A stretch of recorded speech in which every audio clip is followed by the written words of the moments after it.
can't decide between Italian and Mexican for dinner tonight, I've got the tiebreaker right here. Chicken enchilada pasta. This chicken enchilada pasta is a family favorite in our house. So I'm going to start with 2 boneless, skinless chicken breasts, and we're just going to cut them up into bite-sized pieces. We really love to eat our dinner on the couch, and if you've got nice little bite-sized pieces, all you need is a fork and a bowl. We're going to season up our chicken with this Kinder's Mexican taco seasoning packet, cumin and chili powder and onion and garlic powder, all the flavors that you want in this dish. Mix this into the chicken right here on the board. Now we're going to head over to the stove and cook it over medium-high heat with a little bit of olive oil. You hear the sizzle already. Use my tongs to break it up and make sure it's all over the bottom of the pan. While that cooks, I'm going to go ahead and drop my pasta. I have 1 pound of rigatoni pasta. Any tube-shaped pasta like penne or even like those corkscrew cavatappi, that would work. You just want something that's going to trap and cradle that wonderful cheesy sauce that we're going to be making.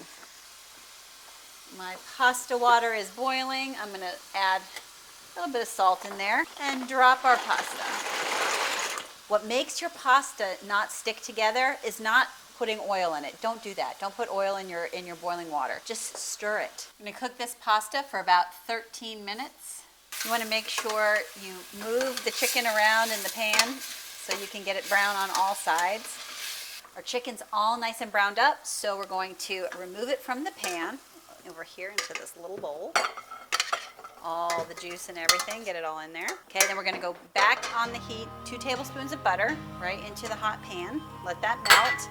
And then let me tell you a little bit about the vegetables that I have here. 1/2 of a red onion chopped, 1 poblano chili pepper, which are pretty mild usually. Every now and then you get a hot one, so what I like to do is when I first cut into it, I'll take a taste. If it's mild, I'll use the whole thing. If it's a little bit spicy, I'll only use half. Then I've also got a red bell pepper and a yellow bell pepper in here, just half of each. I love the colors in this dish. It just looks like springtime to me. Butter is melted. Now we're going to go in with our beautiful vegetables. All these pretty colors. We're going to saute these to soften them up. While that happens, I'm going to give my pasta a stir. Remember, we don't want it to stick together, so got to give it a stir every now and then. You'll notice there was lots of little bits of goodness stuck to the bottom of this pan after we cooked the chicken. The vegetables are going to give off some liquid, so they're actually going to help deglaze this pan. We're going to get all that great flavor off the bottom of the pan and into these vegetables. And I know I've said this before, but it's so important to cook with lots of vegetables. That's the way that you get kids to like vegetables. Don't hide them, put them front and center, show them how pretty they are, and make them taste good. So our veggies are nice and soft. Now it's time to build our cheese sauce. So I'm going to take 2 tablespoons of all-purpose flour, sprinkle that right in there on top, stir it up. We just want to make the flour disappear into the veggies here. We're going to pour in 2 cups of chicken broth. Stir that in, and then 1 cup whipping cream. It's gonna make it creamy, dreamy, and delicious. We're gonna leave this on medium-high heat until it comes up to a bubble, and then we'll turn it down a little bit and let it cook for a minute before we add the cheese. Our sauce has started to come to a nice, easy bubble. If you look at the back of my spoon here, it's starting to thicken up. Not quite all the way yet, but we're almost there. So at this point, I'm going to take a little bit more of my Mexican seasoning blend and sprinkle it right in here in the sauce. We're gonna blend that in, give it lots of good flavor. And then I'm going to reduce the heat to medium before I put my cheese in, because we don't want that cheese to curdle. And something that will also help make sure that our cheese doesn't curdle, and don't laugh at me, we're using American cheese. American cheese is the perfect cheese for this kind of cheese sauce. It has something in it called calcium citrate that makes it melt really, really well. And this is not plastic wrapped American cheese that you find at the grocery. This is from behind the deli counter. So you're gonna wanna ask for 4 ounces or 1/4 pound of sliced yellow American cheese. Just going to lay this in here. Doesn't need to be shredded up or chopped up. It's pretty thinly sliced, so it will melt very easily. Let's just get that in there, submerge it in our sauce. And we are also going to add some shredded sharp cheddar. And so what American cheese does for us in texture, the cheddar is going to do for us in flavor. 4 ounces of shredded cheddar cheese. It's really starting to get melty now. It's ooey gooey and yummy. Look at that. Oh, it's so pretty. Once all the cheese is melted, we're going to add in half a can of black beans that have been rinsed and drained. Mix those in. Then we're going to add our cooked chicken back into the sauce with all the good juice that is collected in the bottom of the bowl. That's just pure flavor.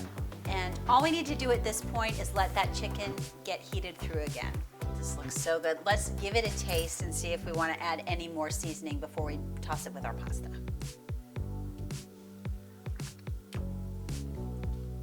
Oh my goodness, is that good? Since we have a little bit left in our packet here, we're just going to add just a little bit more of this Kinder's Mexican seasoning blend.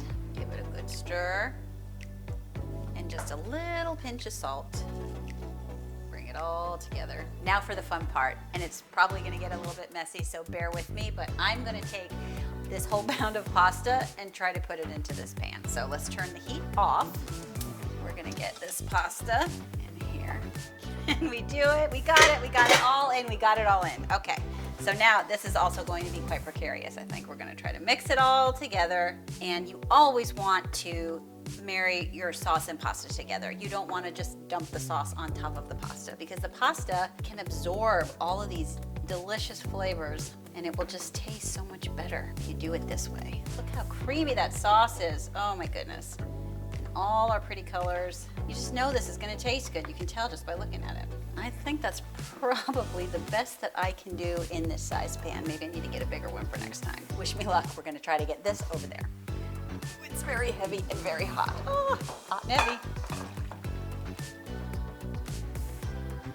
All right, let's mix it up just a little bit. Put some of that pretty stuff right there on top. Look at that. I'm gonna garnish it in the serving bowl, but I always like to serve extra garnish when people are making their bowl. Got some more shredded sharp cheddar cheese, green onions, just like that. This is my favorite part. These are little crunchy tortilla strips. They come in a bag, and then you can usually find them in the salad section in the grocery store, like where salad dressing is. And we're going to put some of our crunchy tortilla strips on top. The colors keep coming. Look at that.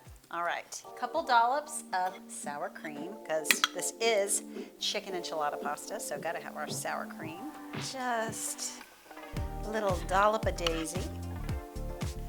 These are called tamed jalapeno slices. So, are they spicy?